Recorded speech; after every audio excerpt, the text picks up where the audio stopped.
Hello, मी काय विचारतोय चालेल ना? अरे सरप्राईज दिलंय तुम्ही. हं?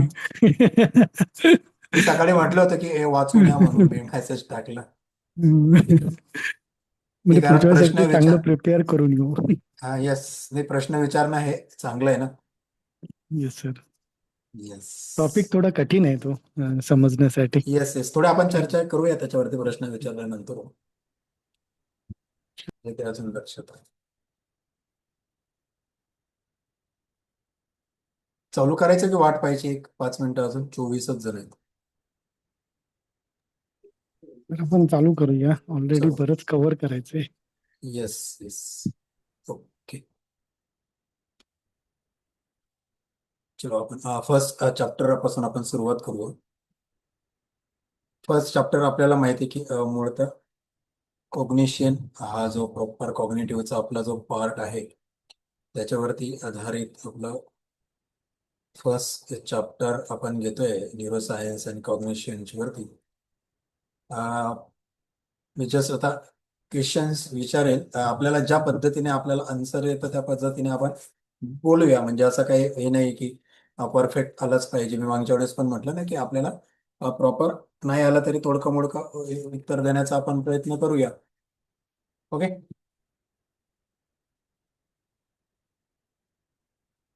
फर्स्ट क्वेश्चन आहे, जर आला तर 3 मार्कासाठी येऊ शकतो. Explain the definition of cognition.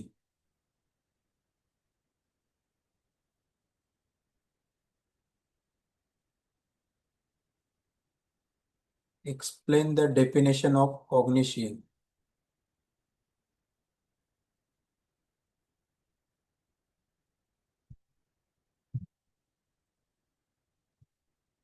संज्ञानात्मक किंवा बोधात्मक, त्याची व्याख्या स्पष्ट करा असा माझा आहे. काय सांगेल, काय व्याख्या काय असे आहे याची? कॉग्निशनची व्याख्या काय आहे? ही जवळजवळ कॉग्नेटिव्हशीच रिलेटेड होते. आपण कॉग्नेटिव्ह सायकोलॉजी जे शिकलो होतो आमच्या याच्यामध्ये, कॉग्नेटिव्हच्या व्याख्येशी सिमिलर जाणारी ही डेफिनेशन आहे. किंवा मे बी मॅक्झिमम वेळेस जर तुम्ही तीच लिहिली तरी चालेल. Sir, mental processes involving thinking, perception,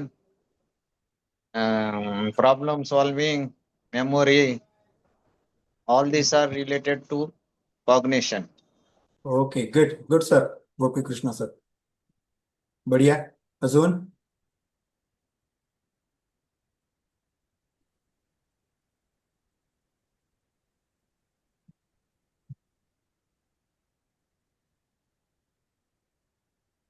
अजून कोणी? गोपी सरांनी बरोबर सांगितलं. अजून कोणी त्याला जस्ट हे करू शकतं, सांगू शकतं, एक्सप्लेन करू शकतं?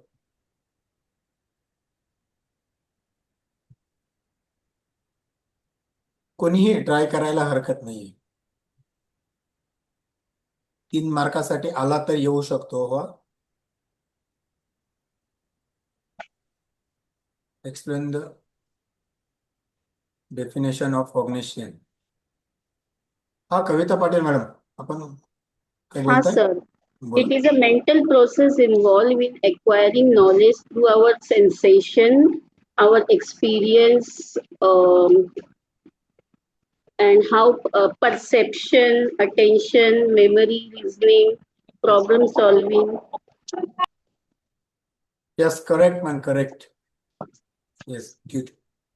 मॅडमनी बरोबर सांगितलंय. बघा, येतंय आपल्याला, आपण शिकलेलो आहोत. पण आपण घाबरतोय. मी म्हटलं ना, चुकलं तरी काही हरकत नाही. काही चुकलं तरी काही हरकत नाही.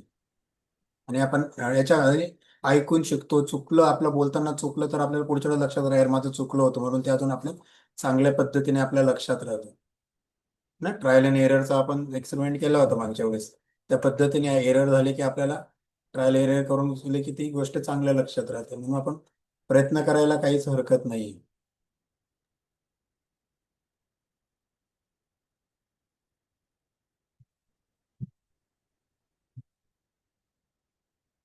अजून कोणी?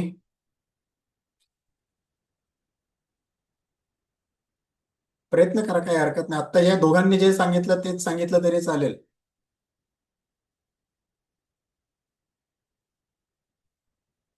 बरं ठीक आहे, आता हे दोघांनी जे सांगितलं तेवढं तरी कळालं ना, की कॉग्निशन म्हणजे काय? The mental process involve in thinking, memory, perception, problem solving, decision making and information processing. And cognitions helps the individuals learn from their experiences, understanding the environment and respond appropriately. बस एवढं जरी आपण हे केलं आणि याला थोडं आपल्या भाषेत लिहिलं की 3 मार्कासाठीचं आपलं उत्तर रेडी होतं. काही नाही करायचं आहे. आपण जे मागच्या वर्षी तर कॉग्निटिव्ह सायकोलॉजी शिकलो तर त्याच्यात प्रत्येक टॉपिकचं एक एक नाव, आणि आता आपण थोडंफार जे आपण आत्ताच्या याच्यातलं टॉपिकचं एक एक नाव जरी घेतलं आणि ते लिहिलं, आणि हे शिकून माणूस स्वतःच्या अनुभवानुसार आणि परिस्थिती समजून जे शिकतो किंवा ते रिस्पॉन्ड करत असतो त्याला आपण कॉग्निशन असं म्हणतो. बस एवढंच लिहायचं आहे, याच्या काही अवघड नाहीये मला वाटतं. एवढं तर लिहू शकतात ना?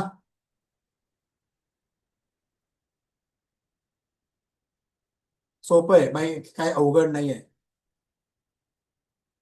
आता सांगा, आता कोण सांगतं परत कॉग्निशनची डेफिनेशन? तसं प्रॉपर आली पाहिजे असं काही नाही. मी आता ज्या ह्याच्यात सांगितलं की हे आपल्याला तोडकी मोडकी आपल्या भाषेत जरी आली तरी चालेल, मराठी, इंग्लिश, हिंदीत सांगितली तरी चालेल.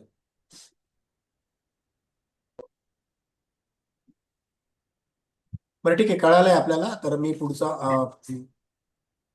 प्रश्न विचारतो आपल्याला. मला वाटतं कॉग्निशनची डेफिनेशन स्पष्ट करा, हा 3 मार्कासाठी विचारला गेला तर आपल्याला तो लिहिता यायला हवा प्रश्न.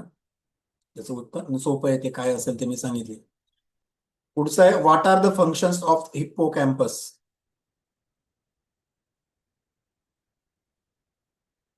हिप्पोकॅम्पसचे फंक्शन्स काय आहेत असं आपण म्हणतो. हिप्पोकॅम्पस हा आपला मेंदूतला एक पार्ट आहे.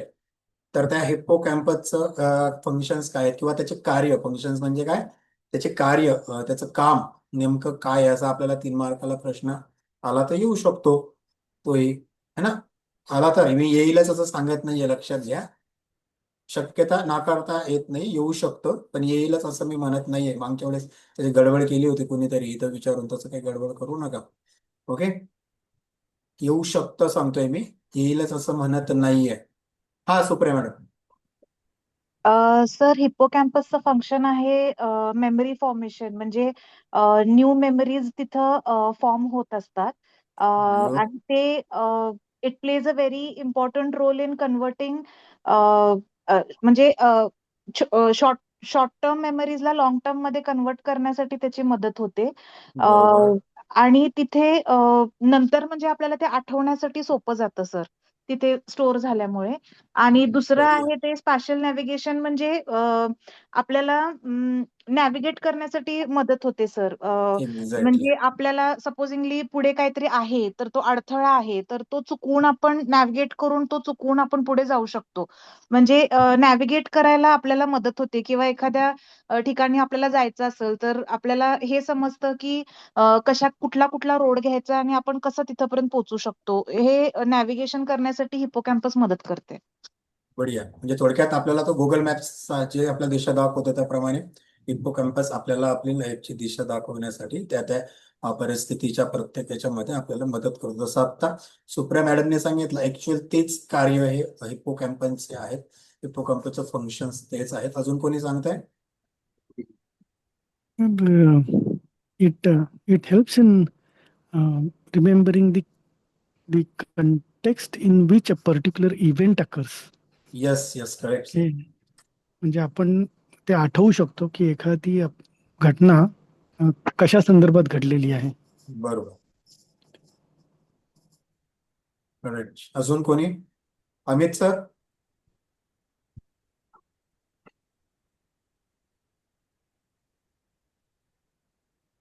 मॅनेजिंग इमोशन्स मॅनेज करण्यासाठी सुद्धा हिपोकॅम्पस कार्य आहे. जो शॉर्ट लिस्ट हुआ होगा उसी को आएगा ना, बहुत लोगों तो आया ही नहीं।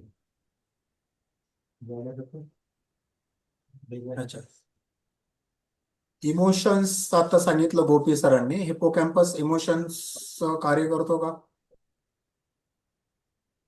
आता हा आपल्यासाठी प्रश्न आहे, सगळ्यांसाठी.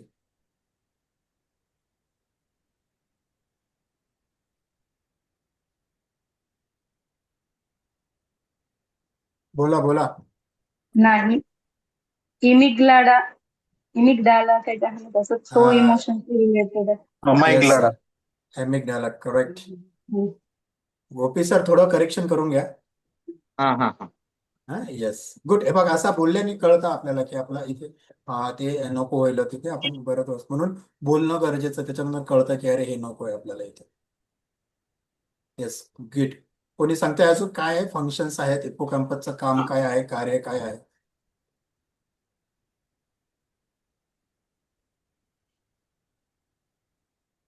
Hello sir. हा मॅडम. नवीन आठवणी तयार करणे आणि जुन्या आठवणी म्हणजे अल्पकालीन स्मृती आहेत त्या दीर्घकालीन मध्ये लक्षात कन्वर्ट किंवा करून लक्षात ठेवणे बरोबर. आणि अनुभव आपले जे आहेत ते टिकवून ठेवणे किंवा त्याच्यानंतर आपण आठवून त्या दीर्घकालीन स्मृती बनवतो आणि दिशादर्शन मगाशी मॅडमने सांगितलं ते. बरोबर. याच्यासाठी हिप्पोकॅम्पसचा उपयोग होतो म्हणजे आपल्याला वापर करता येतो. अच्छा. तर जस्ट विद्या मॅडमनी सांगितलं त्यालाच टेक्निकली सांगतोय. Yes. It basically creates a new network of neurons, formation of new neurons. Yes correct. Yep. सरांनी थोडं टेक्निकल टर्म मध्ये सांगितलं आपल्याला की न्यूरॉन्स एकमेकाशी कनेक्ट करतात म्हणजे काय नवीन मेमरीज मग त्याच्यानंतर फॉर्मेशन होतं नवीन मेमरीजचं किंवा नवीन आठवणी आपल्या ची तयारी होते आपल्या ब्रेन्स मध्ये नवीन आठवणी लक्षात राहण्यासाठी नवीन. आणि जसं आपण सुरुवातीला सांगितलं की स्टोरेज ऑफ इन्फॉर्मेशन आणि लॉंग टर्म मेमरी आहे म्हणजे दीर्घकालीन जी स्मृती असते त्याची ती माहिती असते म्हणजे खूप दिवसांसाठी दीर्घकाळासाठी ती साठवून ठेवण्याचं काम सुद्धा हा हिप्पोकॅम्पस करत असतो. आणि सगळ्यात महत्वाचं आपण म्हणजे मला येईल असं वाटलं की लर्निंग मध्ये हेल्प करतं मदत करतं. आपण जे काही नवीन गोष्टी जे शिकत असतो ना ते नवीन गोष्टी शिकण्यामध्ये आपल्याला हिप्पोकॅम्पस हा मदत करत असतो. आणि आता आपण जसं मॅडमने सांगितलं आपल्याला की maintain the spatial and orientation and navigated to our thoughts और वे है ना नेव्हिगेशन करत असतो. जसं आता मी थोड्या वेळ गुगल मॅपचं म्हटलं तर मग म्हणजे सगळ्या ह्याच्यात जर समजा कोणाला काहीच आठवलं नाही तर आपल्याला 3 मार्कासाठी तर काय तर आपल्याला एवढं तरी माहिती असायला पाहिजे की हिप्पोकॅम्पसचा आणि मेमरीचा जवळचा संबंध आहे. म्हणून मेमरीसाठी हिप्पोकॅम्पस महत्वाचं आहे. म्हणून मेमरीशी रिलेटेड हिप्पोकॅम्पस मेमरीशी रिलेटेड थोडंफार तरी आपण काहीतरी तिथं लिहिणं अपेक्षित आहे. लक्षात घ्या. समजा आपल्याला बाकीचं काहीच आठवत नाहीये पण आपल्याला मेमरी आणि हिप्पोकॅम्पस आहे दोन गोष्टी एकमेकाला अशी कनेक्ट प्रॉपर करून घ्या म्हणजे आपल्याला आलाच प्रश्न तर आपल्याला तो लिहिता यायला हवा. फंक्शन्स लिहिता येतील हिप्पोकॅम्पसचे?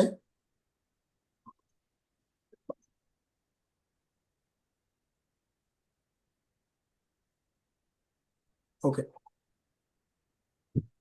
तर मला सांगा आता आपण हिप्पोकॅम्पस बोललो आता मला थॅलेमसचे फंक्शन्स सांगा.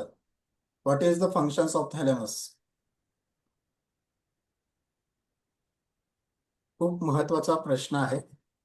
5 किंवा 3 मार्कासाठी येऊ शकतो. लक्षात घ्या. What is the functions of thalamus? Regulation of sleep okay. Consciousness हा आणि अलर्टनेस. गुड. Correct sir. अजून?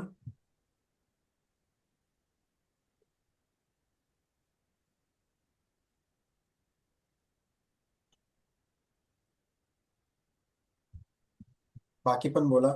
प्रयत्न करा बोलण्याचा. हा सुप्रिया मॅडम. सर सोप्या भाषेत सांगायचं झालं तर थॅलमसचं फंक्शन आहे ते एक रिले सेंटर आहे सर. म्हणजे ते एक असं रिले सेंटर आहे जिथून ब्रेन मधलं जिथून इन्फॉर्मेशन जी आहे ती बाकीच्या सगळ्या आपल्या सेन्सरी इन्फॉर्मेशन जी आहे ती बाकीच्या ठिकाणी पोहोचवते. म्हणजे जर साध्या भाषेत सांगायला झालं तर आपण दादर स्टेशन कसं म्हणतो सर म्हणजे दादर स्टेशनवरून ट्रेन्स सगळ्या एकच मेन स्टेशन आणि तिथून वेगवेगळ्या ट्रेन्स वेगवेगळ्या ठिकाणी सुटतात तसं थॅलमसचं फंक्शन आहे. ते एक सेंट्रल रिले स्टेशन आहे आणि तिथं हे आपण जाणून घ्यायला पाहिजे की ते हे डिसाईड करतं की कुठल्या गोष्टी आपण आठवणीत ठेवायच्या आहेत आणि कुठल्या गोष्टी आपण विसरायच्या आहेत. हे पण त्याचं एक फंक्शन आहे सर. आणि हा मला तर आता तेवढंच समजते सर. Okay, great. बरोबर आहे मॅडम. मॅडमने खूप छान पद्धतीने त्याला एक्सप्लेन केलंय. तर अजून हा जस्ट ऍड करतोय what madam said. Yes yes yes except olfactory smell it considers all other signals. Yes.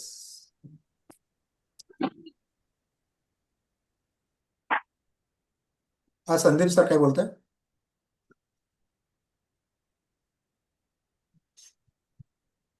बाकी अजून कोणी?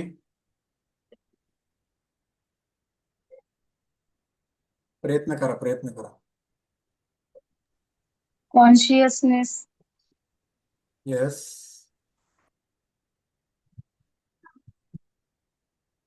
अजून?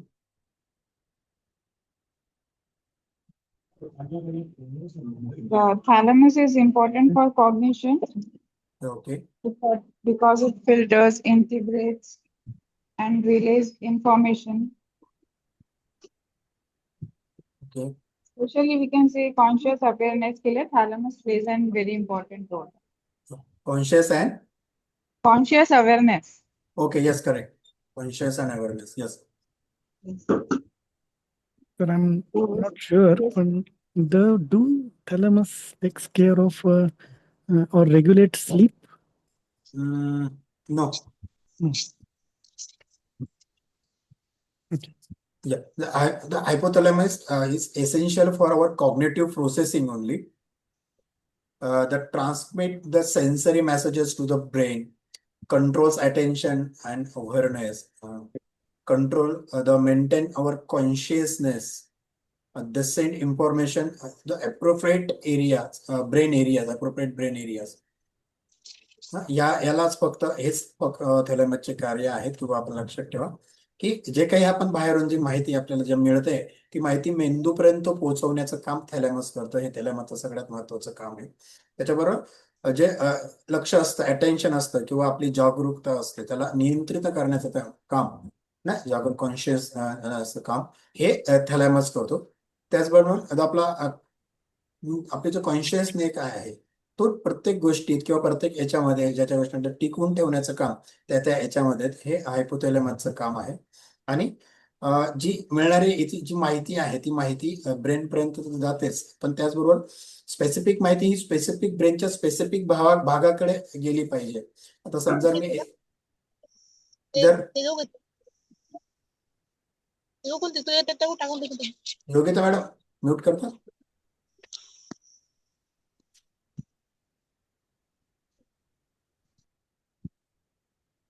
तर तिची जी माहिती आहे, समजा आता मी एखाद्या गरम वस्तूला मी हात लावला आणि मला चटका बसला, तर अचानक हात मागे घेण्याचा माझा मेंदूतला जो पार्ट आहे त्याला सूचना देऊन हात मागे काढायची सूचना दे, हे इतके म्हणजे ते सेकंदाच्या खूप फास्ट पद्धतीने ते रिएक्शन जातो. हे काम जे आहे हे सगळं पर्टिक्युलर त्या भागाला करण्याचं काम हे थॅलेमस आहे. थॅलेमस कॉग्निटिव्ह प्रोसेसिंगचं काम हे थॅलेमस करतो. कॉग्निटिव्ह प्रोसेसिंगचं काम थॅलेमस करतो. एवढं आपण लक्षात ठेवणं गरजेचं आहे. ओके, हे लिहिता येईल ना? हा, आपले 4 लोब्स आहेत ना कुठले तरी? किती 4 लोब्स आहेत ना का जास्त आहेत?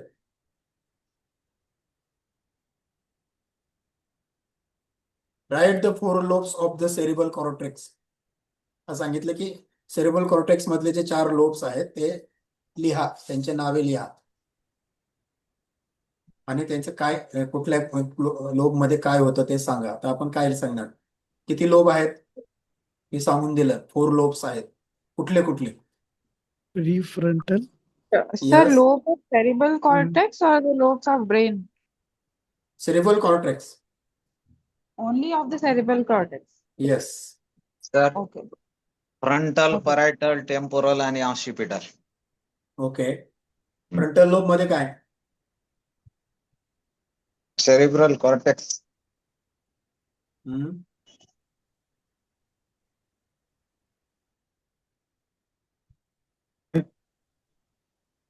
ते अनॅटॉमिकच्या हिशोबानं लोब्स दिलेलं आहे ना, जे फ्रंट साइडला आहे ते बरोबर आहे, पण फ्रंटल लोब फ्रंटल आहे. लोब्स मध्ये काहीतरी फंक्शन्स होतात ना, हो ना काहीतरी सर. कार्य होतं, काही मग काय त्याच्यात काय? फक्त मी असे 4 नावं लिहून मला 3 मार्क मिळतील का? एक्झिक्युटिव्ह फंक्शन्स करतो, planning, exactly organising. Exactly executive functions त्याच्यात frontal lobe. Planning, organising. Correct. Frontal lobe मध्ये सर ब्रोकाज एरिया राहते, जे स्पीच साठी महत्वाचं आहे. ओके.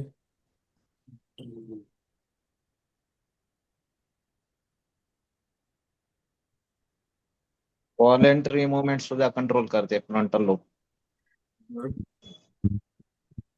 समस्या सोडवणे, विचार करणे. Exactly. Thinking, decision making, body अमूल मुवमेंट. म्हणजे करेक्ट. सामाजिक वर्तन. यस. ओके. एवढं लिहिलं तर आपल्याला झालं. आता पुढचा तिघा याच्यातले आपल्याला चारही याच्यामध्ये आपल्याला काही काही त्यांचे एक्झिक्युटिव्ह फंक्शन्स आपल्याला लिहायचे आहेत. तेव्हा आपल्याला ते 3 मार्कासाठी विचारलं तर ते आपल्याला लिहिता येईल. नाहीतर फक्त 4 लोकचे नावं लिहिल्यावरती 3 मार्क्स मिळणार नाहीत. ओके. हे कळालं? पुढचा प्रश्न घ्यायचा. Yes sir. Yes, sir. Yes, you can move. Okay. Hmm. Write the functions of dopamine. तर कन्फ्युज नका व्हा, डोपामाइनचे फंक्शन्स काय असतील याला.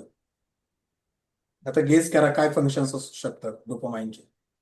फील गुड हार्मोन आहे सर. हा, good hormone, feel good hormone. Yes yes, good hormone. Correct. अजून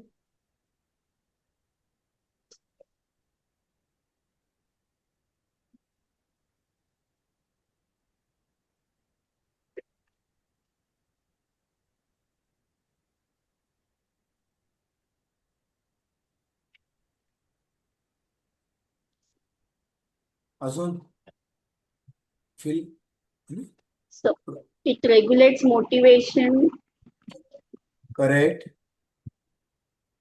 It is used to balance our motor control. Okay.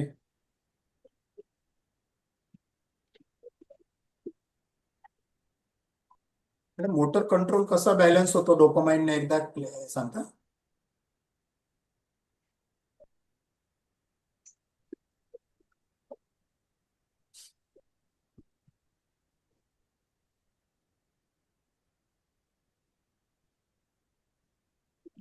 Okay.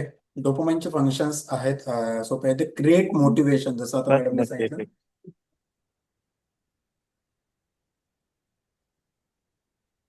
Is correct वर्ष मॅम. आनंदाची भावना आणि उत्साह. The products feeling of pleasure, जसं आता सरांनी सांगितलं की आनंद, प्लेजर, सुख, आनंदाची भावना जी आहे ती प्रोड्यूस करतं. Improve the attention and concentration. Improve करतं, वाढवतं काय, तर लक्ष आहे ना, लक्ष देण्याची किंवा आपल्याकडे एखाद्या गोष्टीवरती आपलं अवधान, कॉन्सन्ट्रेशन ठेवण्यासाठी जे आहे त्याची जी क्वालिटीज आहे ते वाढवण्यासाठी डोपामाइन येतो. म्हणजे कंट्रोल्स, जसं आता आम्ही मॅडमला म्हटलं की तुम्ही बॉडी मुवमेंट्स वरती कंट्रोल करणे कसं आहे करत ते सांगा, त्यांनी सांगितलं नाही. तर कंट्रोल्स मुवमेंट, डोपामाइन कंट्रोल करतो की ज्या गोष्टी आवडत आहेत किंवा त्याला प्लेजर देत आहेत तर त्या गोष्टी तो करतो. पण ज्या गोष्टी प्लेजर देत नाहीये त्या गोष्टी न करण्यासाठी तो त्या मुवमेंट्स ज्या आहेत, ऍक्शन ज्या आहेत त्या कंट्रोल करण्याचं काम हे डोपामाइन करतो. Helps the decision making. मग ते डिसिजन मेकिंग घेण्यासाठी जिथे जे थिंग्स, जे प्लेजरेबल थिंग्स आहेत, प्लेजरेबल थॉट्स आहेत, ऍक्शन्स आहेत ना, त्या पद्धतीचे डिसिजन मेक करण्यासाठी डोपामाइन आपल्याला हे करतो. म्हणून डोपामाइनचा आणि ऍडिक्शनचा खूप जवळचा संबंध आपल्याला दिसतो. कारण ऍडिक्शन, कारण आपण मोबाईल फोन असेल, अल्कोहोल असेल किंवा वेगवेगळ्या प्रकारचे ऍडिक्शन असतील. ऍडिक्शन कधी जर आनंद, जो व्यक्ती ऍडिक्शन करतो त्याला त्याच्यात आनंद मिळतो, त्याला तो रिलॅक्स स्टेजमध्ये तो जात असतो, त्याला त्याच्यात आनंद होत असतो. आणि तिथे काय होतं तर त्या पद्धतीने, म्हणजे अल्कोहोलने काय होतं, डोपामाइन जास्त सिक्रेट होतो. मोबाईल फोन जास्त यूज केल्याने मोबाईल डोपामाइन ब्रेनमध्ये जास्त सिक्रेट होतो म्हणून त्याचा तो आनंद होतो. म्हणजे हा नॅचरल वेने घेतलेला डोपामाइन नाही आहे, तर हा ब्रेन मोबाईलशी आपण डोपामाइन कनेक्ट केला, अल्कोहोलशी डोपामाइन कनेक्ट केला, कोणी निकोटिनशी केला, कोणी स्मोकिंगशी केला, ह्या गोष्टीला तो डोपामाइन कनेक्ट करून त्याच्याने ते होतं. पण मुळात हे जे महत्वाचं न्यूरो ट्रान्समीटर आहे डोपामाइन आपल्या ब्रेन मधलं, आणि त्याचा बॅलन्स ठेवणं आपल्या बॅलन्स असणं आपल्याला खूप गरजेचं असतं. पण डोपामाइनचं महत्वाचं काम काय आहे आपल्याला लक्षात असणं गरजेचं आहे, की आपलं मोटिवेशन, प्रेरणा हे क्रिएट करण्याचं काम, एखादी काम करण्याची प्रेरणा करण्याचं काम करतं. आपल्या ज्या आनंददायी ज्या भावना आहेत, ज्या थिंग्स आहेत, फिलिंग्स आहेत, त्या क्रिएट करण्याचं काम, ते उत्पन्न करण्याचं काम हे डोपामाइन करत असतं. आणि अटेन्शन, कॉन्सन्ट्रेशन वाढवतं. त्याचबरोबर आपल्या ज्या मुवमेंट्स आहेत किंवा ऍक्शन्स आहेत, मुवमेंट्स म्हणजे ऍक्शन्स आहेत, त्या ऍक्शन्स कंट्रोल करतात आणि डिसिजन मेकिंग मध्ये आपल्याला मदत करतं, है ना. म्हणून आपण रिवॉर्ड सिस्टीमशी याचा महत्वाचा असतो. रिवॉर्ड अँड मोटिवेशन सिस्टीमशी डोपामाइन हे जास्त प्रमाणात असोसिएटेड असतं. डोपामाइन हे जास्त प्रमाणात असोसिएटेड असतं रिवॉर्ड अँड मोटिवेशन सिस्टीम साठी. ओके, कळालं डोपामाइनचे कार्य?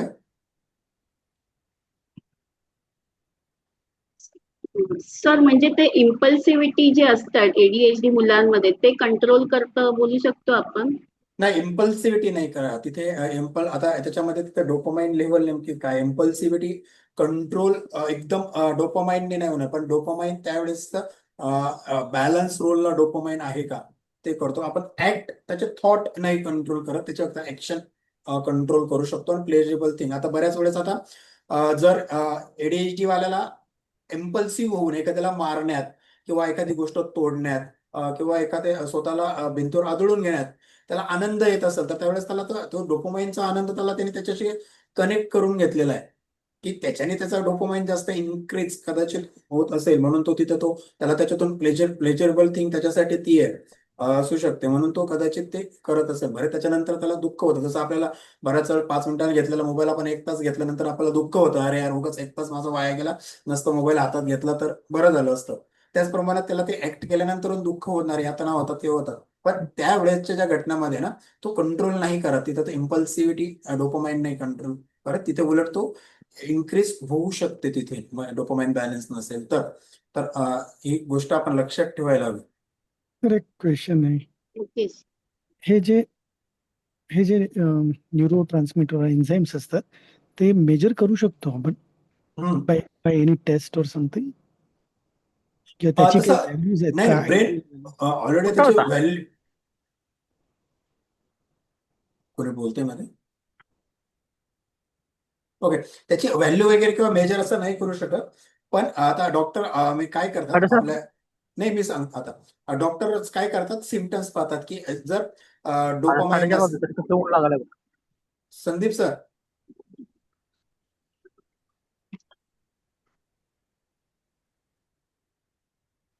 तर डॉक्टर्स लोक जे सायकेट्रिस्ट असतात ते काय करतात, ते मेडिसिन्स आपल्याला त्या मेडिसिन्स मध्ये हेच केमिकल्स असतात. आपल्या ब्रेन्सला काय न्यूरो ट्रान्समीटर्स कंटेंट त्याच्यात असतात.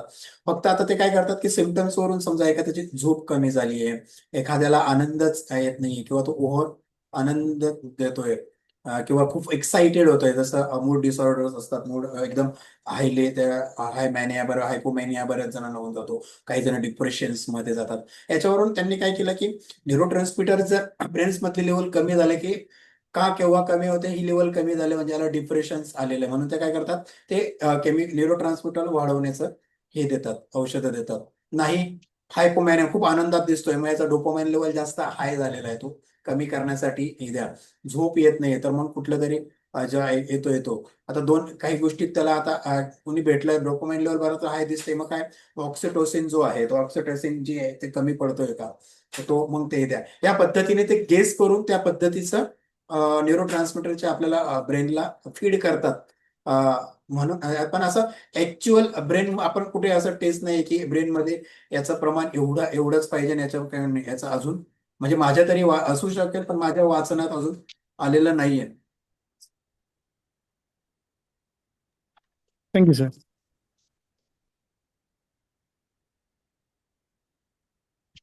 Okay, what is neuroplasticity? Neuroplasticity काय आहे? तर आपण I try to explain in simple language which I yes understood. Yes yes yes म्हणजे आपल्याला एखाद्या अनुभवानंतर आपल्या ब्रेनमध्ये न्यूरॉन्सचं फॉर्मेशन होतं. बरोबर.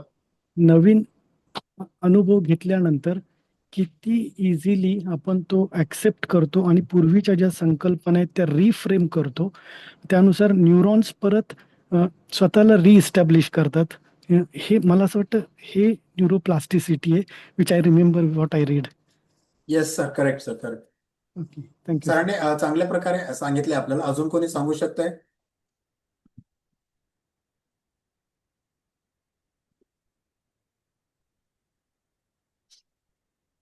आत्ता आपलं जी प्रोसेस आहे त्या प्रोसेससाठी न्यूरल प्लास्टिसिटी खूप महत्वाची आहे. आता आपण जे करतोय त्याच्यात ती प्रोसेस.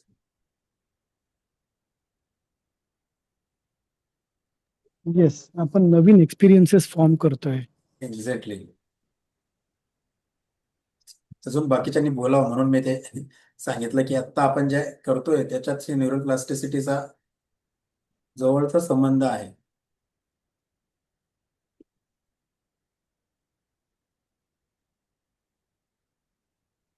न्यूरल प्लास्टिसिटी म्हणजे काय माहितीये का? तर ability to change and adapt through experiences, learning and practices. म्हणजे अशी क्वालिटी, अशी ॲबिलिटी आहे किंवा अशी क्षमता आहे ती कुठल्याही प्रकारचे चेंजेस असतील, बदल असेल, ती लवकर आपण स्वीकारतो आणि ती स्वीकारण्याची क्षमता आहे. कशाद्वारे स्वीकारतो आपण? मग ती कशी आपल्याला कळते? तर आपल्याला काही नवीन अनुभव येतात, आपण नवीन काही शिकतो, आपण नवीन काही गोष्टी करत असतो. त्याच्यातून आपण या नवीन गोष्टी आपण अडॅप्ट करत असतो. जे बदल असतात डेली आयुष्यामध्ये बरंच रोज काही ना काही बदल होत असतात आणि हे बदल आपण रोजच्या रोज स्वीकारत असतो. यालाच सोप्या भाषेत न्यूरल प्लास्टिसिटी असं म्हणतात. न्यूरल प्लास्टिसिटी तर नावावर जाऊ नका, नाव कठीण जरी वाटलं असतं तरी न्यूरल प्लास्टिसिटी ही खूप खूप सोपी आहे. काय आहे की रोजच्या जीवनात होणारे बदल असतात, ते बदल स्वीकारणं. कशाद्वारे स्वीकारतो आपण? ते अनुभवाद्वारे स्वीकारतो, लर्निंगद्वारे शिकवतो, किंवा काही आपण वेगवेगळ्या ऍक्टिव्हिटीज करतो त्याद्वारे आपण स्वीकारत असतो. यालाच न्यूरल प्लास्टिसिटी म्हणतात. न्यूरल प्लास्टिसिटी म्हणजे काही वेगळं खूप असा अवघड शब्द, इंग्लिश शब्द वाटतोय म्हणून हे नाही. म्हणजे काय करतो आपण? नवीन नवीन गोष्टी शिकत असतो, मेमरी इम्प्रूव्ह होते असते आपली. बऱ्याच आता सरांनी सांगितल्याप्रमाणे ज्या काही इंजुरीज असतील, ज्या काही डॅमेज झालेल्या गोष्टी असतील, त्याला रिकव्हर करण्यासाठी हेल्प काय करतो? हे न्यूरल प्लास्टिसिटी त्याला हेल्प करतो. आणि न्यूरल कनेक्शन्स हे तयार करण्याचं काम हे न्यूरल प्लास्टिसिटी करतं. म्हणून हे लर्निंग ॲडॅप्टेशन्स म्हणून म्हटलं तर आपण जे करत आहोत त्याच्यात रिलेटेड आहे. म्हणून लर्निंग अँड ॲडॅप्टेशन साठी न्यूरल प्लास्टिसिटी ही एसेन्शियल आहे, महत्वाची आहे. हे न्यूरल प्लास्टिसिटी आहे. त्याच्या व्यतिरिक्त काही अवघड नाहीये. आता कोणी सांगू शकेल काय न्यूरल प्लास्टिसिटी? आता जे मी सांगितलं किंवा स्वप्नील सरांनी सांगितलं त्यानुसार कोणी? आरती madam?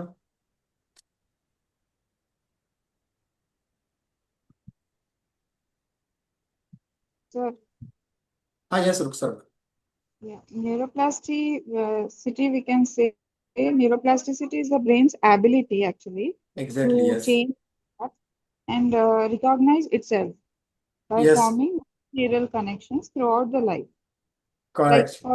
it is not fair. Our brain is not fixed, so it can learn new skills, recover from any brain injury, we can say, or any head injury, adapting the new experiences.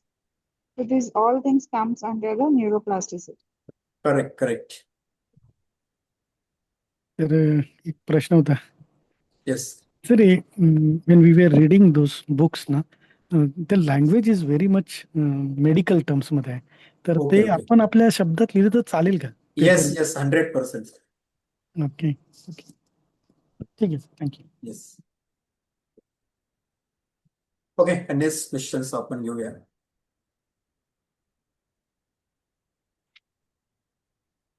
Okay, what is hemispheric specialisation? Hemispheric specialisation काय आहे? खूप सोपा प्रश्न आहे. जरा अवघड जात असेल थोडा ह्याच्यात, पण आपण बऱ्यापैकी बऱ्याच ह्याच्यात वापरतो, बोलताना पण आपण म्हणतो ना. मेंदूचे दोन भाग आपण करतो, left and right left brain and right. Yes, हेच आपल्याला तिथे लिहायचं आहे. याच्या व्यतिरिक्त आपण काही लिहायचं नाही. लेफ्ट ब्रेन आपल्याला माहिती आहे काय लेफ्ट हेमिस्फिअरचं काय काय काम आहे, लँग्वेज, लॉजिक, मॅथमॅटिक्स है ना, लॉजिकल थिंकिंग ज्या ज्या असतील ते, आणि राईट हेमिस्फिअरचे आपल्याला माहिती आहे क्रिएटिव्हिटी, इमोशन्स, स्पॅटियल अवेअरनेस एक्सेट्रा, ज्या वेगवेगळ्या आहेत तर त्या आहेत है ना. म्हणून आपल्याला गोंधळून नाही जायचं. मी परत परत म्हणतो, ट्रम्प हा पेपर तसा खूप सोपा आहे, पण याच्यात काय आहे, जरा जसं सर म्हटल्याप्रमाणे थोडे मेडिकल टर्म किंवा टेक्निकल टर्म्स असल्यामुळे तो आपल्याला ते कठीण वाटतायत ते शब्द. ते काही नाही, सोपं आहे. आपण डावा मेंदू, उजवा मेंदू आपण सहज सर्रास वापरतो हा शब्द. हेच याचं अपेक्षित उत्तर आहे आत्ताच्या प्रश्नाचं. हेमिस्फेअरचं स्पेशलायझेशन जे आहे ते काय, दोन हेमिस्फेअर आहे, लेफ्ट अँड राईट.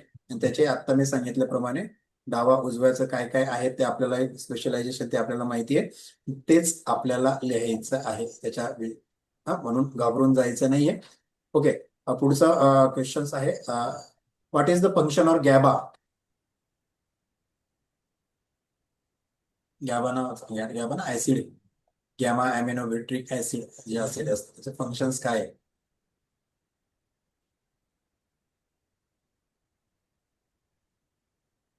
तर असं अज्युम करूया का की हे 3 to 5 मार्क्सचे असू शकतील ना क्वेश्चन्स. हो, 3 किंवा 5. हो,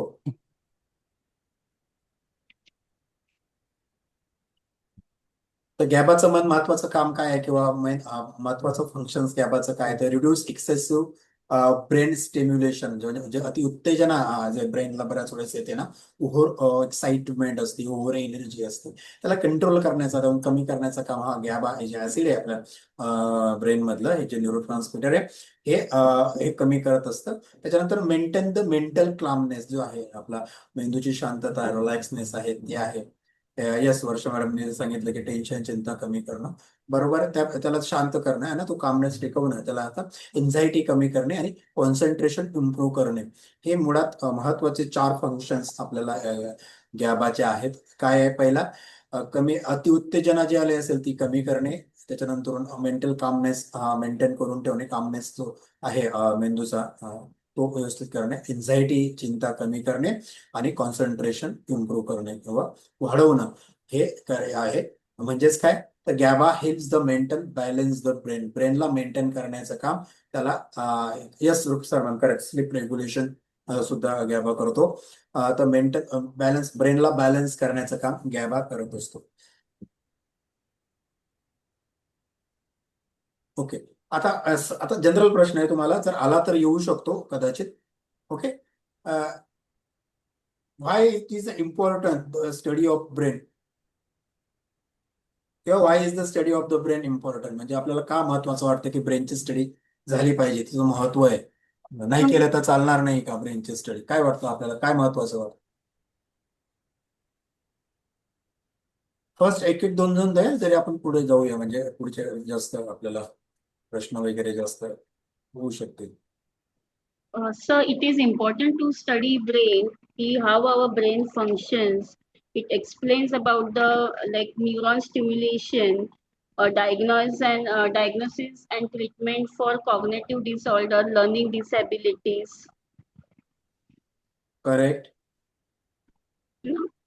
Yes, So correct. actually, how the stimulation of neuron is it undergoes for perception and during memory, processing of memory, decision making, problem solving.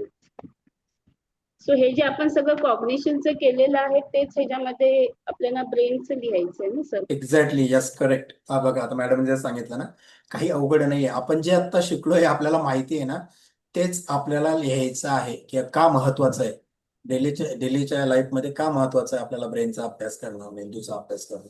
बस आता जे मॅडमने सांगितलं तेच लिहायचं आहे. Diagnosis and treatment for mental disorder ना, और cognitive disorder, understanding learning process समजून घेणं, improvement of our memory, development of artificial intelligence ना, आर्टिफिशियल इंटेलिजन्स त्याच्यामुळे सुद्धा आपल्याला ब्रेनचा स्टडी आहे. इम्पॉर्टंट ऑफ मेंटल हेल्थची काय गरज आहे, काय आवश्यकता आहे, याच्यासाठी आपल्याला ब्रेनचा अभ्यास करणं खूप गरजेचं आहे. त्याचबरोबर न्यूरोसायन्स, कारण आपला मूळ जे आहे, येस, मुले कसं शिकतात, काय शकतात, मानसिक आजार असं म्हटलं. Neuroscience highly useful to understanding the human behaviour. है ना. न्यूरोसायन्स म्हणजे ब्रेन. न्यूरोसायन्स म्हणजे काय, ब्रेनचा अभ्यास करणाऱ्या शास्त्राला आपण न्यूरोसायन्स म्हणतो. काय ह्युमन बिहेवियर, माणसाचं वर्तन कसं आहे ते करण्यासाठी त्याचं हे खूप महत्वाचं आहे. पुढचा प्रश्न बघा, आला तर येऊ शकतो आपल्याला 5 मार्काला आला तर. What is neuroscience? न्यूरोसायन्स काय आहे, काय म्हणून कशाला म्हणू शकतो आपण न्यूरोसायन्स, किंवा न्यूरोसायन्सचे उद्देश. जर थोडं अजून मी त्याला, जर मला 10 मार्काला टाकायचं असेल तर मी त्याचं व्हॉट इज न्यूरोसायन्स आणि write their objective and importance असं मी विचारू शकतो की न्यूरोसायन्स काय आहे, किंवा त्याचे उद्दिष्ट आणि त्याचं महत्व काय आहे हे विषद करा, लिहा, स्पष्ट करा, असं मी काही विचारू शकतो. जर मला 5 मार्काचा प्रश्न 10 मार्काला करायचा असेल तर. काय असतं न्यूरोसायन्स? आता थोड्या वेळापूर्वी मी सांगितलं न्यूरोसायन्स काय आहे. सर याच्यामध्ये हा, ma'am yes you can Aarti madam, yes. Sir याच्यामध्ये मेंदूचा वर्तनाचा, आपल्या विचारांचा आणि भावनांचा म्हणजे संबंध कसा आहे हे बघण्यासाठी सायंटिफिकली आपण याचा अभ्यास म्हणजे करणार आहोत. त्याच्यामध्ये आपल्याला स्मृती, त्याच्यानंतर वेगळे वेगळे त्याचे कार्य समजून घेण्यासाठी मेंदूचा अभ्यास म्हणजे आपण न्यूरोसायन्स जे म्हणतोय त्याचा अभ्यास करणं गरजेचं आहे. आणि आपल्याला त्याच्यानी आणखीन वेगवेगळ्या रचना आणि त्याच्या यंत्रणा आपल्याला कशा आधार देतात किंवा कसं कार्य होतं सगळं ते त्याच्यातनं आपल्याला कळेल. Yes, correct ma'am. छान. अजून neuroscience is the scientific study of the nervous system and the brain. Scientific study आहे नर्वस सिस्टीम आणि ब्रेनची. नर्वस सिस्टीम आपल्याला माहिती आहे ना, न्यूरॉन्स वगैरे जे आहे ते आपला मेन नर्वस सिस्टीमचे काय काय येतं नर्वस सिस्टीम मध्ये.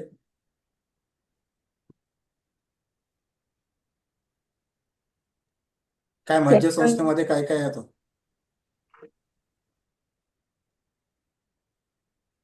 ब्रेन हा नर्वस सिस्टीमचा पार्ट आहे की नाही आहे? सेंट्रल नर्वस सिस्टीमचा पार्ट आहे. हा, म्हणजे सेंट्रल नर्वस सिस्टीम ही नर्वस सिस्टीम मध्ये येते का नाही येत? येते. येस. स्पायनल कॉर्ड पण आहे ना. Yes yes, spinal Spinal cord, cord. Brain. Yes, spinal cord, brain, brain. Autonomic nervous system, हे सगळे नर्वस सिस्टीमचे आहेत ना. येस, ब्रेन, स्पायनल कॉर्ड ह्या सेंट्रल नर्वस सिस्टीमच्या ह्याच्यात येतात. तर त्याचा सायंटिफिक स्टडी जी करणारे जे क्षेत्र आहे किंवा त्याला आपण न्यूरोसायन्स म्हणतो. तर this branch studies the structures, functions, development and the effect of the brain on thinking, emotions, memory, behaviour and learning. आता वरती आपल्याला काय करायचं आहे, नर्वस सिस्टीम आणि ब्रेनला परत खाली आपण कॉग्निटिव्ह सायकोलॉजी मध्ये आपण जे शिकतोय आता परत तेच आपल्याला त्याच्यात जोडायचं. Structures, functions, effects of thinking, emotions, memory, behaviour, learning, हेच आपण चर्चा करतोय वारंवार मंचाच्या याच्यापासून. याचा स्टडी करणं यालाच आपण न्यूरोसायन्स असं म्हणतो. मग neuroscience is the interdisciplinary field that the include biology, psychology and chemistry and medical sciences. Neuroscience हे इंटरडिसिप्लिनरी फील्ड आहे. कशाचं?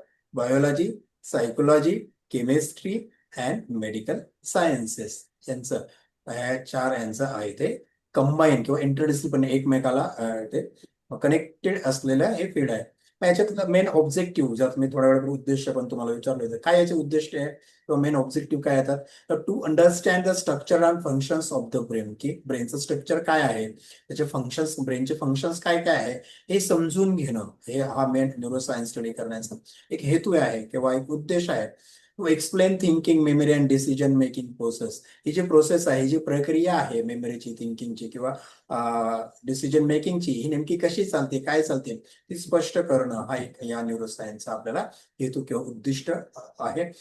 To study the mental and neurological disorders, ज्या काही आपण आजारांबद्दल किंवा डिसऑर्डर्स बद्दल किंवा विकारांबद्दल जे आपण बोलतो आहोत, त्या विकारांची प्रॉपर अभ्यास करणं, त्याची कारणं समजून घेणं, त्याचे सायंटिफिक कारणं काय असतात, त्याच्यावरती ट्रीटमेंट्स काय आहेत, हे थोडेफार न्यूरोसायन्सेसच्या माध्यमातून आपण ते शिकत असतो.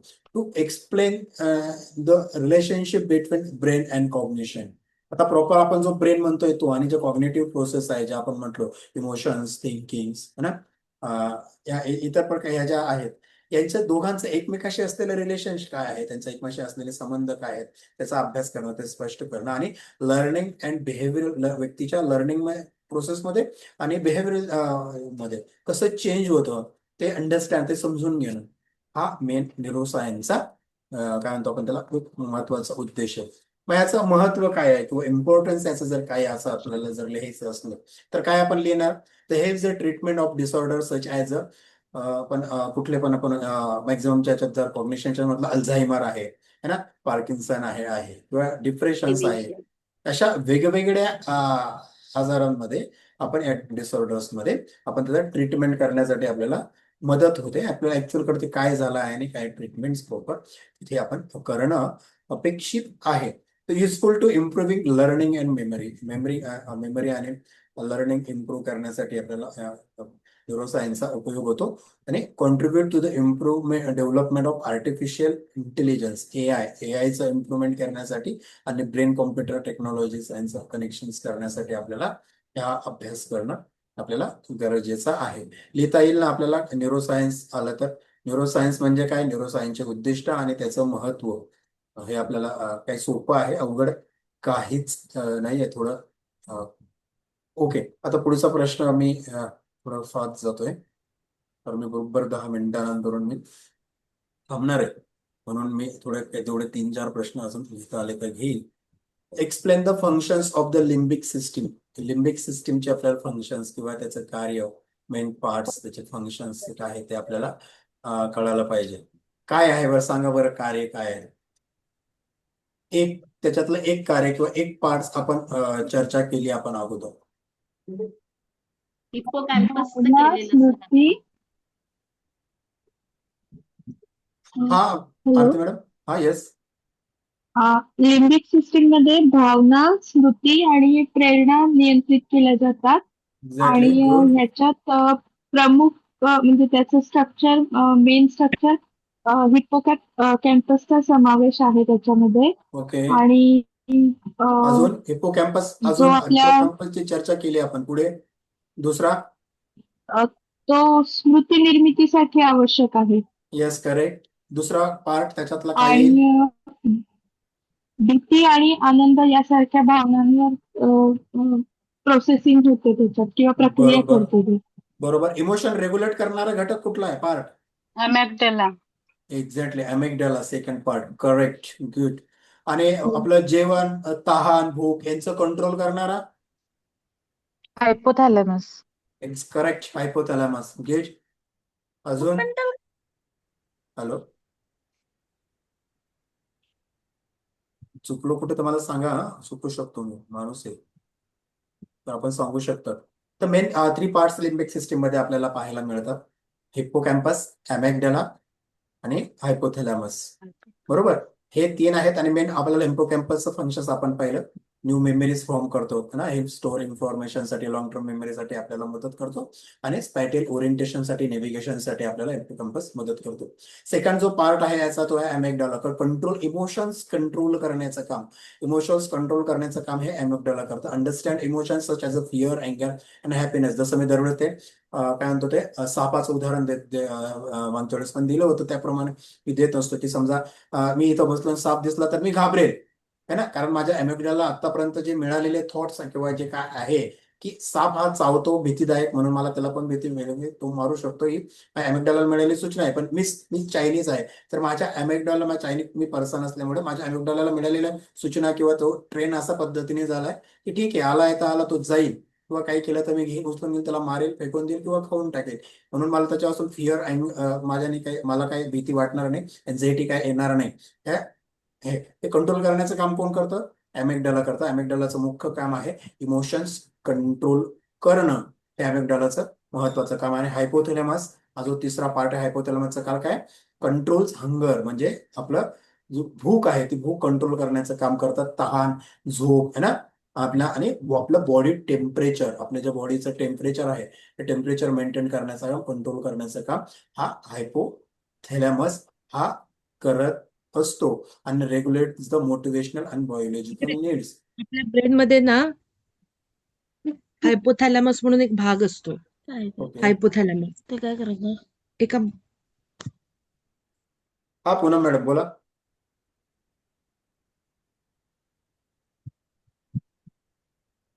हा पूनम मॅडम बोलत होतात, बोला ना. हॅलो.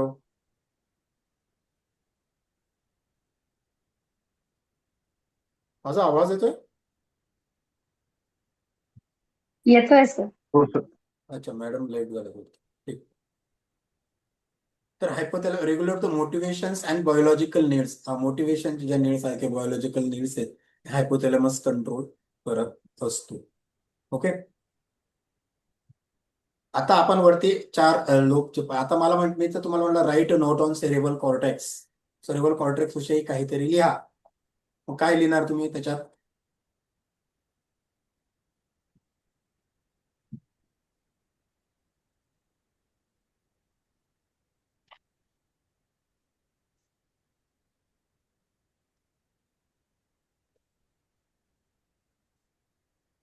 नाही. ओके. तर Outermost layer of brain, हा शाला का ma'am? outermost layer of the brain exactly. control decision making, frontal Okay. lobe, mode of Great. function, Great. frontal lobe. Great. Mainly important for higher cognitive functions, Correct. language, communication, thinking. बरोबर. ह्याच्यासाठी mainly cerebral cortex plays a very important role. Exactly. आणि याच्यात आपल्याला four लोबचा वापर करायचा. Four lobe आपल्याला यायचे. Cerebral cortex आलं की आपल्याला फोर लोब लिहायचे Frontal आहेत, lobe. म्हणजे लिहायची असते. फ्रंटल, पॅरिटियल, टेम्पोरल आणि ऑक्सिपिटल हे आपल्याला चारही लिहायचे आहेत, म्हणजे लिहायचे आहेत. आणि जे फंक्शन्स आपल्याला माहिती आहेत कॉग्निटिव्हचे ते सगळे लिहून टाका, कारण ते सगळे चारही लोबच्या अंतर येतात आणि ते आपल्याला सगळे तिथे मॅच होऊन जातात. जे जे आपल्याला फंक्शन्स माहिती आहेत ब्रेनचे ते सगळे तिथे आपल्याला लिहून टाकायचे आहेत. Okay. Explain the role of cerebellum. ना सेरेबेलम हा एक सेरेब्रम नावाचा एक जो घटक आहे आपल्या याच्यातला पार्ट्स आहे ब्रेन मधला, तो त्याच्याविषयी आपल्याला लिहायचं असेल. रोल काय असतो त्याचा, तो रोल एक्सप्लेन करायचा, स्पष्ट करायचा असा प्रश्न आला तर काय?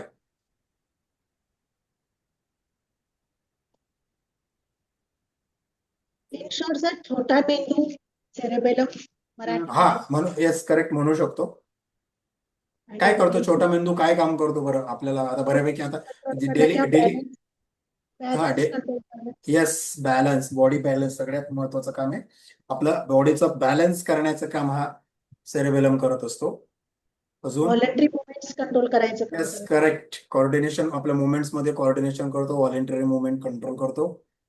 मोटर ऍक्टिव्हिटीज ज्या आहेत, मोटर मुवमेंट्स त्या कंट्रोल करण्याचं काम करतो. बरोबर. बॉडी पोश्चर मेंटेन करण्याचं काम करतो. आपण जे वेगवेगळ्या स्किल्स शिकत असतो त्या स्किल्स शिकण्यासाठी मदत करतो. अजून इम्प्लिसिट लर्निंग असतं ना ज्याला आपण ऐकणे आणि स्पर्श याचा अर्थ लावण्यास आपल्याला मदत करतो.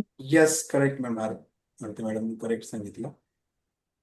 आणि इम्प्लिसिट लर्निंग हा सगळ्यात महत्वाचा पार्ट आहे. म्हणजे आपण बऱ्याच वेळेस अप्रत्यक्षपणे शिकत असतो. इम्प्लिसिट लर्निंग म्हणजे काय, आता आपण प्रत्यक्ष बऱ्याच शिकतो, पण बऱ्याच गोष्टी आपण अप्रत्यक्ष डायरेक्ट नाही पण इनडायरेक्टली शिकत असतो. इनडायरेक्टली शिकण्यासाठी आपल्याला हा सेरेब्रम म्हणून आपल्याला करतो. म्हणून ऑब्झर्वेशन्स मध्ये याचा आपल्याला मोठ्या प्रमाणात, जसं आता मॅडमने सांगितलं ना, आरती मॅडमने, त्या गोष्टीचा तिथे उपयोग आपल्याला तिथे होत असतो. बर. आता हे न्यूरल सर्किट काय असतं? जसं आपल्या घरामध्ये एक लाईटीचं इलेक्ट्रिक सर्किट असतं, तसं मला वाटतं तशा प्रकारचं काहीतरी सर्किट आपल्या डोक्यात पण असतं. त्याला आपण न्यूरल सर्किट असं आपण म्हणतो. की काय असतं हे न्यूरल सर्किट, काय आहे?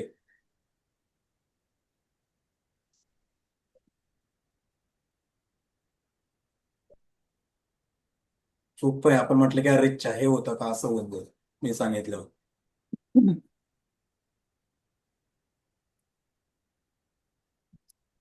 न्यूरल सर्किट म्हणजे जे इंटरकनेक्टेड न्यूरॉनचं हे जे नेटवर्क्स आहे ना, नेटवर्क्स ऑफ इंटरकनेक्टेड न्यूरॉन्स, म्हणजे जे न्यूरॉनचं जे जाळं आहे ना, त्या जाळ्याला न्यूरल सर्किट असं म्हणतात. म्हणजे न्यूरॉन्स एकमेकांचे जे कनेक्टेड आहेत त्याचे जे जाळं तयार होतं त्या जाळ्याला न्यूरल सर्किट असं म्हणतात.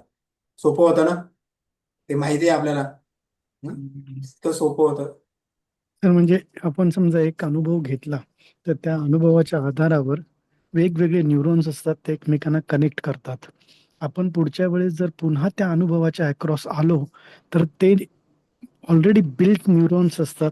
ते त्यांना माहीत असतं की एक अंदाज असतो की पुढे काय होणार आहे. तर याप्रमाणे वेगवेगळ्या अनुभवांनुसार जे सर्किट्स बनलेले असतात डोक्यात म्हणजे आपल्या मेंदूमध्ये those are I understand as a neural circuits. Correct correct correct sir, correct. सरांनी आता ज्याप्रमाणे सांगितलं तेच आहे. त्याचं एक जाळं ऑटोमॅटिकली तयार होतं. जसं आपल्या घरामध्ये स्पायडर जो असतो तो स्पायडर ज्याप्रमाणे जाळं तयार करतो ना, म्हणजे काय दुसऱ्याच्या एक ठिकाणून दुसरीकडे जातो, ते कनेक्ट करतो दुसऱ्या तिसऱ्या. कनेक्टिंग जे डॉट्स आहेत न्यूरॉनचे कनेक्टिंग डॉट जे कनेक्ट करत असतो ना न्यूरॉन, जसं सरांनी सांगितलं एक घटना दुसरी, दुसरी घटना तिसरी, त्याच्याशी जे इंटरकनेक्टेड जे आहे त्यालाच न्यूरल सर्किट असं आपण असं म्हणत असतो. मग काय इन्फॉर्मेशन प्रोसेसिंग आहे, मेमरी आहे, अटेन्शन आहे ना, लर्निंग अँड थिंकिंग प्रोसेस आहे, कंट्रोलिंग बिहेवियर आहे, या सगळ्याला आपण न्यूरल हे फंक्शन्स आहेत न्यूरल सर्किटचे. मग आपण याला त्याचे टाइप्स आहेत किती 3 प्रकारचे टाइप्स आहेत न्यूरल सर्किटचे. कुठले कुठले टाइप्स आहेत सांगता येतील? एक फीड फॉरवर्ड सर्किट्स म्हणून एक टाइप असतो, फीड फॉरवर्ड, एक फीडबॅक आणि एक रिकरंट. जसं आत्ता सरांनी जे सांगितलं ना त्यालाच आपण फीड फॉरवर्ड करतो, की जे जिथून आपण मागून सोडून आलो तर पुढचे कनेक्ट तिथून डॉट तिथून ते कनेक्ट करत तो सर्किट ते अजून मोठं कनेक्ट करत जातात. फीडबॅक सर्किट्स असतात आपल्या, पण बायो फीडबॅक्स देत असतो बऱ्याच वेळेस, किंवा गोष्टींच्या फीडबॅक जसं असतो ते एक सर्किट असतं आणि रिकरंट सर्किट एक असतं. तर हे 3 टाईप आपल्याला माहिती पाहिजेत. त्याच्याविषयी जास्त विचारलं जाणार नाही, पण हे एक नावं तरी आपल्याला माहिती असणं खूप आपल्याला गरजेचं आहे. ओके. पुढचा प्रश्न 10 मार्काला जर आला तर येऊ शकतो. Explain the neural communication and information processing. Neural communication and information processing हे आपल्याला स्पष्ट करायचं आहे.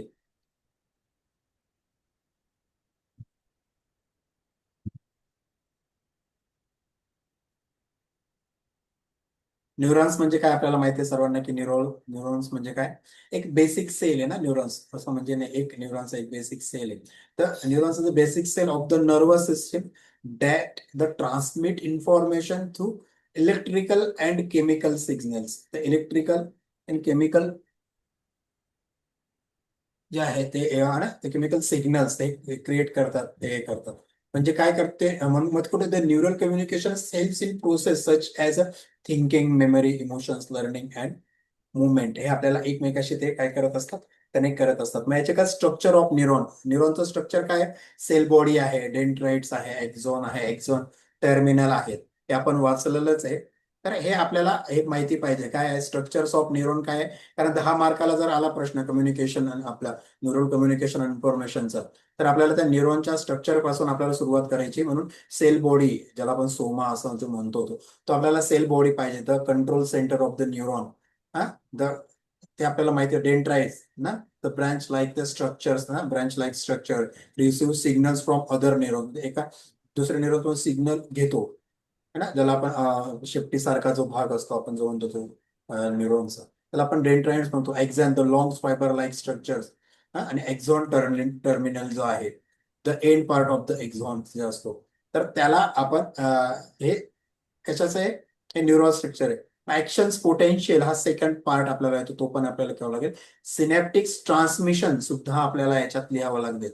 सिनेप्टिक्स ट्रान्समिशन काय, the process of communication between neurons occur and न्यूरॉन्सच्या पासून जे कम्युनिकेशन होतं न्यूरॉन्स आणि कशामध्ये, and electrical signals the reach the axon terminal, जे आपण वरती एक्झॉनचं सांगितलं है ना, कुठून न्यूरॉन्स पासून तर एक्झॉन टर्मिनल पर्यंत chemical call the neurotransmitter are release. ते केमिकल्स कॉल आपण काय म्हणतो, ते केमिकलला न्यूरो ट्रान्समिटर्स म्हणतो. ते क्रॉस द सिनेप्टिक गॅप, ते काय करतो, सिनेप्टिक जो गॅप असतो दोन याच्यामधला, दोन न्यूरॉन्स मधला जो सिनेप्टिक गॅप्स असतो ना, तो क्रॉस करतो तो येतो आणि the bind the receptors the next neuron. जसं त्याच्यातून नवीन न्यूरॉन्स तो तयार करून त्याला पॅक करण्याचं काम करतो आणि न्यू सिग्नल जनरेट करण्याचं काम हे सिनेप्टिक ट्रान्समिशन हे करत असतं. त्याच्यानंतर न्यूरल सर्किट त्याच्यानंतर तयार होतं, जे न्यूरॉनच्या वेगवेगळ्या याच्याने, जसं आता सरांनी सांगितलं होतं की एक अनुभवातून दुसरा अनुभव, जसं आपण तोच याच्यामध्ये आलो की ते जाळं न्यूरल जे जाळं आपल्याला दिसतं, तर ते न्यूरल सर्किट सेम ठिकाणी आपल्याला त्याच्यानंतर काम करतं आणि त्यानंतर आपण न्यूरल प्लॅस्टिसिटीकडे आपण जातो. आता याचे सगळ्यांचे आन्सर्स ऑलरेडी वरती आपल्या 3 मार्क 5 मार्काच्या याच्यात आपण जे डिस्कशन केलं त्याच्यात आपल्याला येऊन आलेले आहेत. न्यूरल सर्किट काय आहे, न्यूरल प्लास्टिसिटी काय आहे ना, सिनॅप्टिक ट्रान्समिशन नव्हतं त्यात म्हणून मी थोडं सांगितलं. तर हे आपल्याला है ना, एक्झॉन काय आहे, एक्झॉन टर्मिनल काय आहे, डेंड्राइट्स काय आहे, सेल बॉडी काय आहे, हे स्ट्रक्चर ऑफ न्यूरॉन काय आहे हे आपण थोडं वाचून घेणं गरजेचं आहे. पुढचं आपल्याला 10 मार्कासाठी जर म्हणजे शक्यता असू शकते किंवा येऊ शकतो, इम्पॉर्टंट वाटतो म्हणून सांगतोय.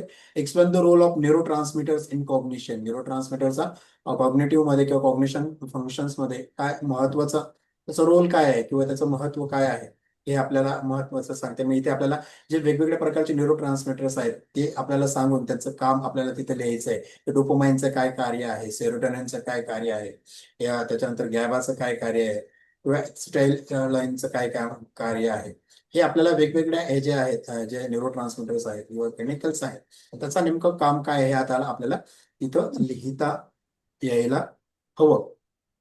पुढचं आपल्याला जे हेमेस्फिअर आहेत आणि त्याचे स्पेशलायझेशन जे आहेत ब्रेनचे जे 2 हेमेस्फिअर आहेत ते आपल्याला डिटेल लिहिता आले पाहिजेत. 10 मार्काला ते सुद्धा परत आपल्याला 10 मार्काला 5 मार्काला 3 मार्काला काही विचारलं तरी आपल्याला ते लिहिता आले पाहिजेत. डावा आणि उजवा मेंदू त्याच्यातले डिटेल असे त्याचे फंक्शन्स आपल्याला डाव्या मेंदूचे काय, उजव्या मेंदूचे काय, हे आपल्याला प्रॉपर पैकी लिहिता यायला असणं आपल्याला गरजेचं आहे.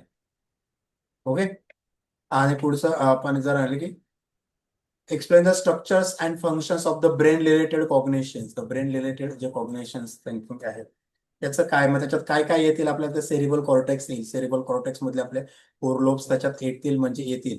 लिम्बिक सिस्टीम येईल. लिम्बिक सिस्टीम मध्ये काय काय आहे आपण वरती पाहिलं, म्हणजे आपण सेरिबल कॉर्टेक्स पण वरती पाहिलाय, आपण लिम्बिक सिस्टीम पण पाहिलाय.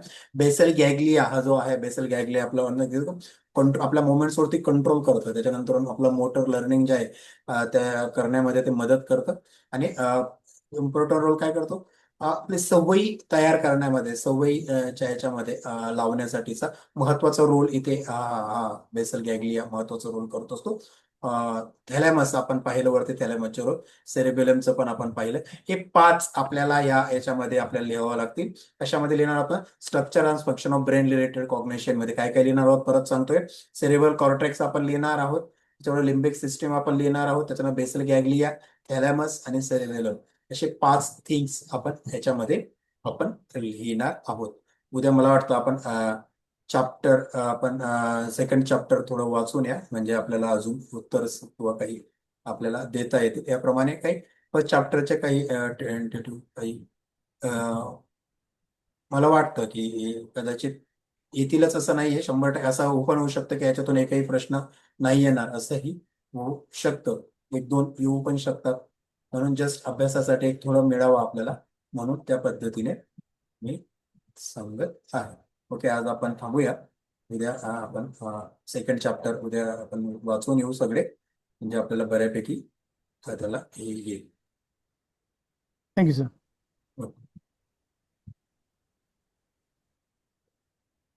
थँक्यू सगळ्यांना. Thank you sir.